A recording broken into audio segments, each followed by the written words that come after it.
Welcome to Innovated podcast series sponsored by Innovator Solutions Limited, which is a creative consultancy for people, processes, products and performance. I'm your host, Dr. Carl Phillips, and in this podcast series, we'll engage with guest speakers from across the globe to explore aspects of innovation.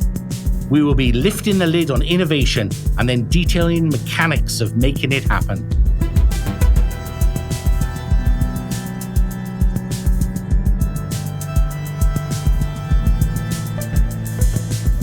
There is one common element that I've seen in every lab in the world that is successful, and it just makes me smile. Would you like to hazard a guess what that is? Tea and coffee and biscuits have got a lot to answer for in terms of powering innovation. That to me is an unwritten law, and I've seen it. A chocolate hobnob goes a long way. Maslow's hierarchy.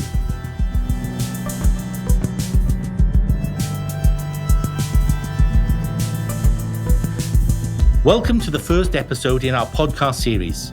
Today, I'm excited to welcome Professor Rob Rowley, who is here to discuss lifting the lid on innovation. Welcome, Rob. Hi, Carl. How are you today? Yeah, good to speak to you again, Carl. Been surviving lockdown and keeping very busy. And looking forward to, well, I can see light at the end of the tunnel, so a little bit of normality coming soon, I do hope so. Yes, I think we need it now. It's been a hard couple of months, really, or years. Yes. It's almost like we look back now and what was the old norm? It's a crazy place.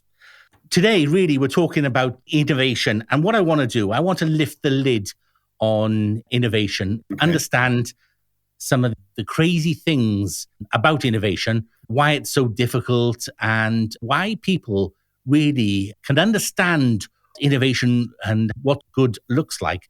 However, but the implementation phase is more difficult to do. It's a bit like the word quality. It means multiple things to multiple people.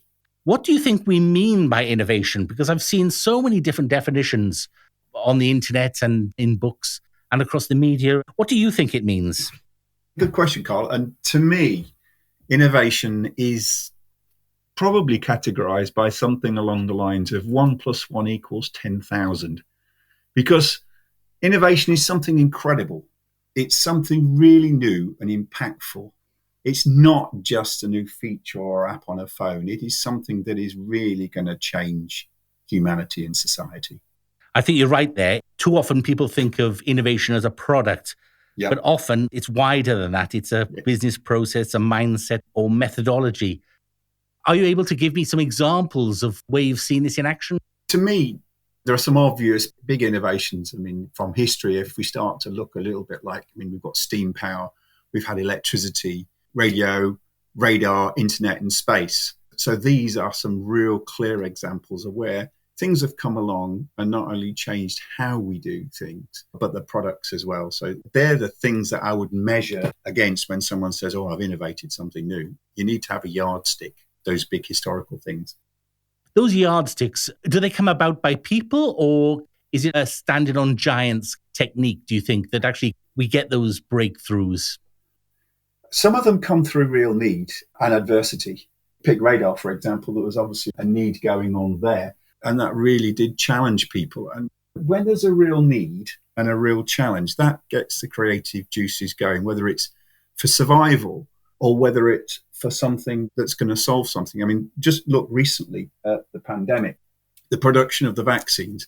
I would think I know the amount of technology that's underpinning the spin out of a vaccine to mass population in 2 years is absolutely incredible. The science that's gone on behind it, the research that's gone on behind it, the manufacturing capability, the testing, all of those have benefited from years of research. To get a vaccine safe into the hands of that many people, developed that quickly, is a real testament. And that's where that adverse need-driven innovation has come from. And there's lots of bits in that supply chain, whether it's the machines that's being used, the materials that's being used, the supercomputers to analyze all the efficacy of it behind the background. So there's a solid example right up to date. You've actually prompted my next question. Humans are wonderful and amazing creations. You've mentioned one example of great innovation. What else do you think have we excelled ourselves in terms of design, developing, and implementing for humanity? I'm not talking about a product for a company, but for the greater good. When I have that yardstick again, coming back to innovation, I would say those around fundamental human needs. I mean, clean drinking water. I mean, we all take water for such granted. We turn on the tap, we can drink it, we don't die. To be able to have clean drinking water is fantastic. There are areas in the world where that doesn't exist, and that is a real fundamental need that still exists. Something that we take for granted still needs sorting out. Sanitation and healthcare, touch more lives for the better. Again, sanitation, and I've talked about healthcare, but these are the things that are really important for innovation and real successes. Don't get me wrong. I mean, I enjoy using modern innovations in technology, and I've had the benefit of witnessing it and developing over the past 50 or so years. Yes, I'm that old. I'm a musician in my spare time and use some great technology for playing and recording. But if I was on a desert island, would I need a recording studio or a keyboard? No, I would want clean water, safe food, shelter, and warmth. Those are the things that are really at the basis of this, I think.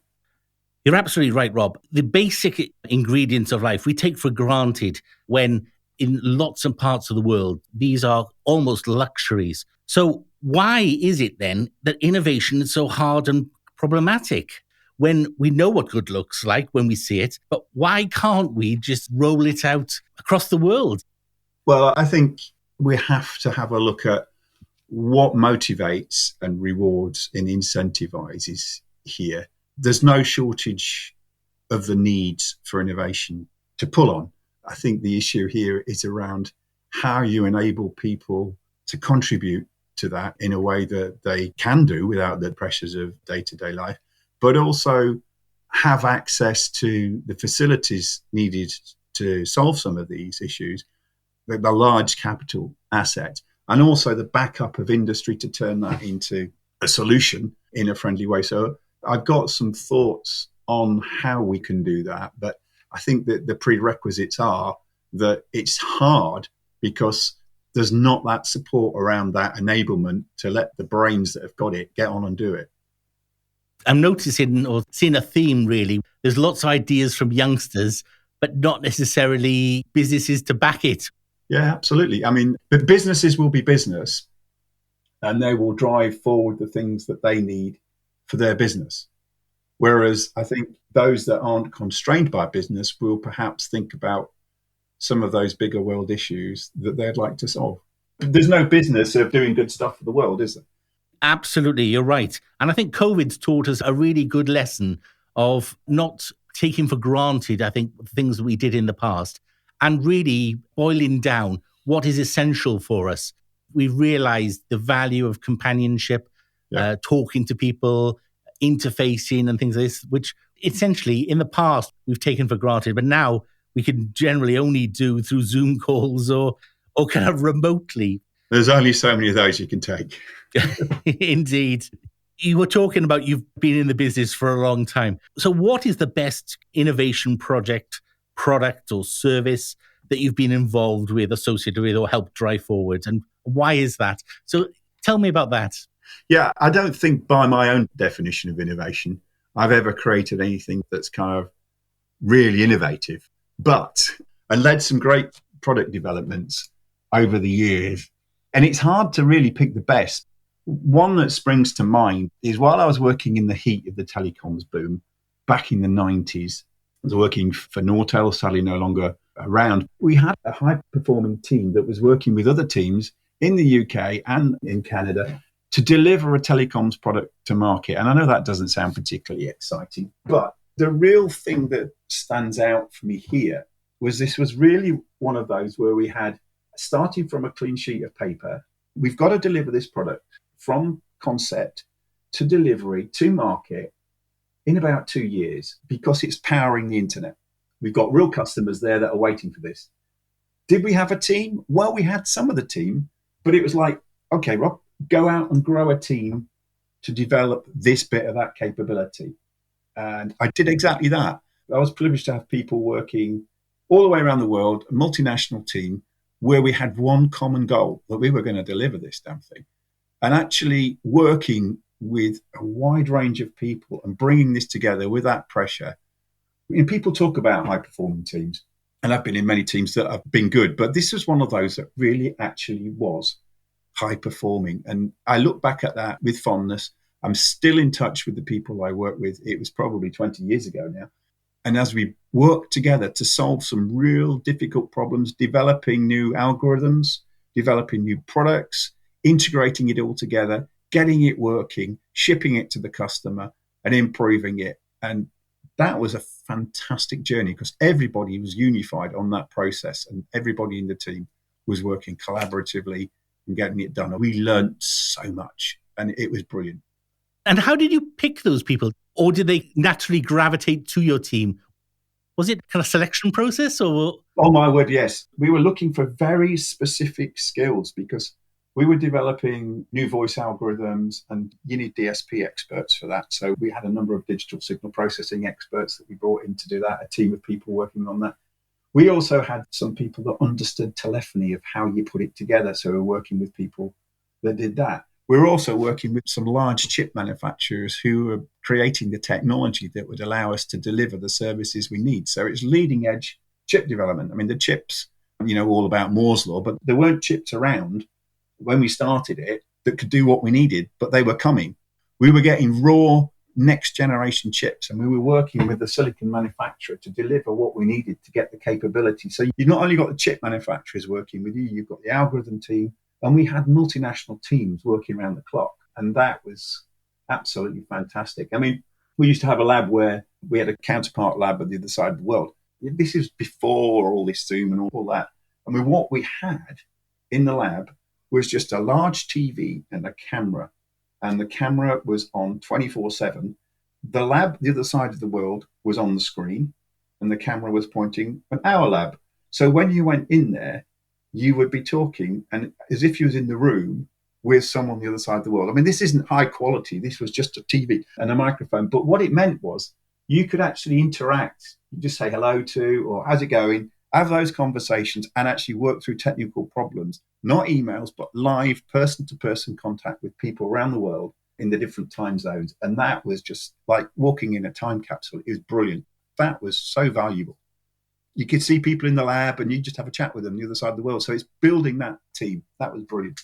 Building that relationship, yes. You mentioned a very important point there. You had a person to connect it all together.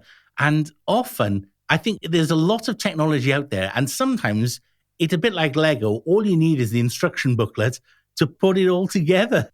And the need. Yes, of course. Why have you just built me that leaning tower or that thing? Well, you wanted one of those, so I built you one. Oh, fantastic. There needs to be a pull, doesn't it? Because absolutely. Otherwise, we can build loads and loads of creations and they'll go nowhere. So how do you think we could target innovation effort and strategy for better purposes, really to help individuals, companies, society and humanity in general? This is a big question. My answer is multifaceted, depending on who is the beneficiary. Business in the main will be business and look at the bottom line and take a measured approach to investment. I mean, return on investment is the key here, as is the time taken for a product to become profitable. Innovators and startups are more dynamic and will rapidly create new ideas and potential big hitters. But the problem here is that they lack the resources that's available in the large corporates. And humankind, as we've already touched on, has many, many needs that would benefit from some innovative solutions or some serious R&D. Back to my definition of innovation. So we've got a problem here. We've got business that are doing business that's got a lot of assets. We've got innovators who've got the ideas and dynamic but don't have the assets. And we've got humans that need an awful lot. So is this a problem or an opportunity? And this is coming back to something I mentioned earlier. And I have a suggestion that with an intervention, this could be really powerful. And just bear with me a minute. It's one of my dreams. Wouldn't it be refreshing if there was a way for big businesses and corporations to be incentivized so they could participate in this and actively take part and do it as part of their CSR good boy statements. I mean, for example, they could be given tax credits or financial incentives to work on, provide the resources and access to their capital facilities and expertise that they've got for innovation challenges led by innovators. They will get the tax credit or even government funds to help them take part in global challenges. And you say, okay, what's the so what for the big companies? Well, actually, there's some real benefits for them here. They get staff training and development for a start. They're working on new stuff. For free. For free. They build up new development and new networks, which could help them with either staff sourcing or potential customers. And do you know what? They might actually end up with some new products. You never know. But as the workforce of the future are very, very selective, skills are going to be, are in demand, and future graduates are going to choose who they want to work for. And actually, working for a company that does this is actually something of merit for them to put in their CSR report and will actually help with staff attraction of future generations because they can take part in this community. So I think there's something there that if governments got together, actually, I don't think it would be that costly because some of the benefits that I've alluded to would outweigh some of those costs. I think you're absolutely right there. A youngster coming through now, working for that kind of company, doing the right thing or taking the right approach, I think the youngsters will be queuing up outside to try and join those kind of companies for their own personal development. Everyone's a winner. We always talk about win-win in the business books. Very rare do you actually see it in action. With everything, there is a flip side of every coin. So what are the things that we have to watch out for, that we don't go in the wrong direction and keep our people and our companies going in the right direction? What do you think about that? Well, this is where my moral compass comes to bear. And I think any innovation or design that's specifically designed to degrade, to cause harm to innocent people, places, things, or animal, we should stay clear of that.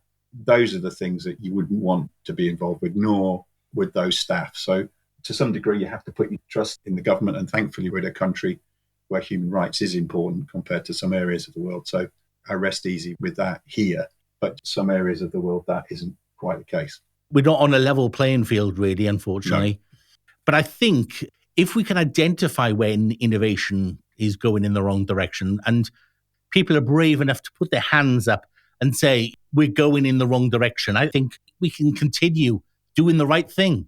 And if people aren't doing the right thing, then as long as one person is brave enough to say it, and of course, say it for the right reasons. We don't want people putting their hands up for the wrong reasons, or it's going to impact my existing product range, which is not eco-friendly. We've got to do things. We've got to put our hands up for the right reason, not just for individuals, but for humanity and us as a group, because we are on one planet at the end of the day. So if there was no restrictions and no limitations, what kind of innovation project would you like to get involved with? Why would you want to be involved in it? And what would you think the outcomes would be? Definitely the ones that solve some of those big issues. I already mentioned clean water and healthcare. Energy is obviously a real challenge at the moment in terms of getting cleaner around the world. So for me, I think the challenge at the moment is how do we clean up the industry we've got and also clean up the industries of the future? Well, the industries of the future, we've got a little bit of time with that. We can think about that. I do think there's an awful lot that can be done to clean up. I mean, the existing industry is business. It's keeping people employed. It's there. It's in the supply chain. So obviously, if you say, okay, let's get rid of all that industry, you're going to create a lot of problems. How do we clean up what we've got, make the best of what we've got? And whose responsibility is that? I mean, we've got the net zero challenge that's being rolled out by governments around the world, a climate change initiative. So I think really accelerating that, but providing support for those existing businesses that have been there a number of years, that they can't afford to close down and start up again as a clean business. Where can technology help them reduce their emissions, but they can still keep going? And I think there's some real exciting things. You probably don't have to look far from where you live to look at some companies. You think, actually, some good things could go on to that company to allow them to continue, to allow them to generate the skills for the future, but actually clean up. So There's some real challenges that we've got there today. And I think that would be brilliant. Rather than the new, I think we've got existing and to clean that up. And I think, what we would call legacy fleet. What can we do for the buses? We need transport. We need trains. We can't invest in huge amounts of new ones. What can we do to clean up the existing ones until the new ones come in? And there are things that can be done. Those incrementals add up. And the skills we develop, I keep going on about skills, and we're going to have a shortage of skills. But actually, by engaging on doing some of these cleanups of what we've got, you can grow the skills base as well. So again, another win-win. I hear that a lot in business. We've got business as usual that we can't stop. It's like the analogy I have is you're traveling down the motorway at 70 miles an hour and you want to change the tire. At the moment, there's no technology to allow you to do that, to kind of run your existing business while putting new tires on the van or the car. However, it sounds like if there was a way of either incentivizing companies or governments to enable that technology to exist, we could actually help businesses still drive their cars at 70 miles an hour and still change the tires at the same time. I think you're right. The smarter bit here is actually it's not those companies. I think it's another type of company that could come in and help those businesses. So actually there you've got growth there. And I think how you grow that, almost like a task force, a support team that comes in and works with them and then goes around all the different companies. I think that's really powerful. You talked about a link person earlier, didn't you? And it's probably that connector from somewhere else who's got that expertise, who's got that skill that can come in, help those businesses and those people get to the next stage. So important. So I've written a book called The Third Way to help people, show them the wisdom that already exists out in the world. What advice and guidance would you give to would-be innovators? From my experience, I would say don't do it all alone. It's a team sport. Persistence. There's great value in failures. They are just necessary steps and contain value. And inspiration and help from you will come from all sorts of unexpected sources. Nature is a useful reference book. It's had a few more years' experience. You're right there. In schools, we're always taught succeed, and don't fail. Essentially, there's a negative connotation that we're almost pre-programmed at school not to fail. You're right. I think failure is a critical element to succeed because you can learn so much from failure. It's unbelievable, really. Oh, yeah. And boy, have I made some. So you said you've never been kind of innovative, but you play music. You're in a band. You must have created some innovative music. Maybe your definition, but not maybe the audience's. But hey, we'll leave that up to them. Any new music is innovative to me. If it's something new to listen to, you never know. There might be an audience out there that you haven't captured yet. As someone once said to me, you've got a great career behind you. Too true. So how would you go about improving innovation within a company? And what capabilities do leadership need in order to allow them to be more innovative? For a company to succeed, it really needs a high-level champion in the business at board level that gets it, that understands it, that can champion it. As we just mentioned, failures, they will happen. So when he goes to the board and says, that project didn't work, he doesn't get a roasting for it. Innovation takes time. So you do need that executive level champion in an organization to allow it to succeed. You also need to be able to give people time and space to be able to innovate. If you said, okay, you're going to innovate between 3 o'clock and 4 o'clock on a Friday, that's your innovation time. It's not going to happen. You need serious consideration to how they innovate, who they work with, the facilities that they need. It has to be taken seriously from the top. Without that, you're sailing against the wind. I'm surprised you didn't actually mention funding. You did mention capabilities. It's not rocket science to do these things, really, is it? It's not, and some companies are better at it than others, allowing employees a certain amount of time to do this. Yes, it does come with a financial burden or cost, but if you think about what those employees are learning and collaborating and developing skills, you have to look at the bigger picture. Yes, it's taken them off of product development. So maybe when you're considering what your product development is, you factor in some of that. But again, that's always away from the bottom line. So maybe that's why it doesn't happen. So that's where I come back to. It has to be incentivized to do this, to make it worthwhile. But what I've seen really, it takes an individual to have that creative idea and to try and move it forward. So what key innovation capabilities and processes and tools have helped you ensuring that we get that multiple perspective from all people and that good ideas aren't shot down? Again, here it's that need. And from a business perspective, it's understanding what your customer actually needs or what the market needs. There's no point in innovating and taking 50% out of something when 50% is needed, or making something overly smart when it doesn't need to be overly smart. Why is it you need to innovate? What is it that's going to deliver as a result of that? And you need to understand your customer really well. You need to understand your market really well. And actually speaking to your customer is really, really powerful. So you could come back and say, you know what? 80% of our customers have got a real issue with this. They buy it because it's the only one in the market. But actually, if we sold this, we could get some more customers, or it would improve customer satisfaction, would lead on to follow-on sales. So it's really understanding that demographic. What's going on with your product? And where's the market going? Do you need to innovate, or do you just need to iterate? And I think those are the decisions that you need to take a good, long, hard look at. We often see unnecessary innovation just because you can do it. So often I've heard on the internet and management books, live your customer's pain and experience it. And if you do that, we don't like being in pain. We always want to move into the pleasure zone. So I can understand if you are living the pain, you can understand why customers make decisions that they do, really. We often hear we measure innovation with a number of good ideas. I'm not sure that's the right key performance indicator to measure innovation. How would you measure innovation? I think it would be turning those ideas into not only cash, but customer satisfaction. As a business, you've obviously got to make money. So if that innovation has delivered value, real value, you will see a result of that value in either increased sales or new customers. Without that, you might be just polishing something a different color. To me, they're clear measures and metrics of the efficacy of what you do. Tell me now the funniest moment you've come across with respect to innovation. I've been really privileged that I had the opportunity to go to all sorts of research labs all over the world.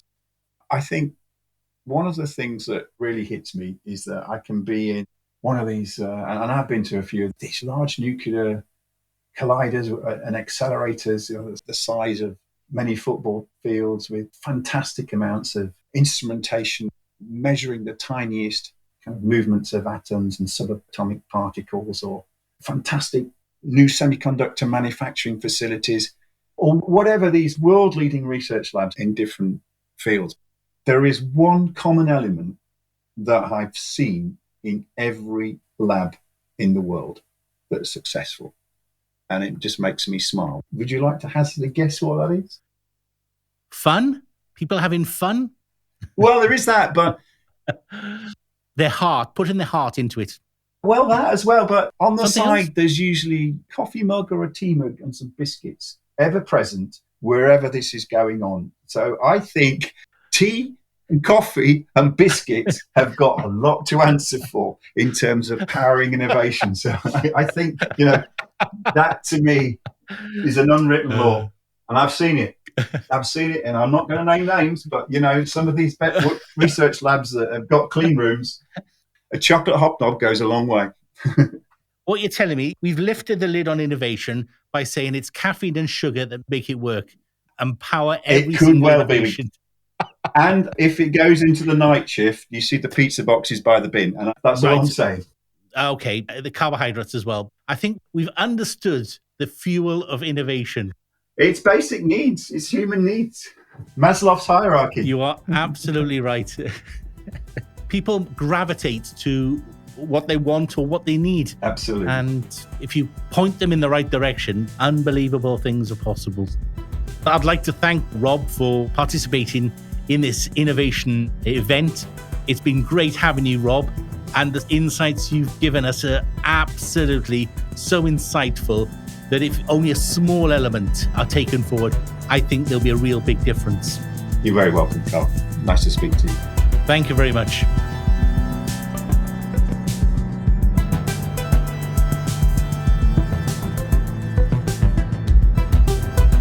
If you'd like to learn more, contact us on my website or LinkedIn. Search for Dr. Carl Phillips, Carl with a K and Phillips with 2 L's, and you'll find me. This podcast series was produced by Catherine Cunning and Mark Gardner at OX4 Sound Studios, Oxford, UK, with music by Mark Gardner.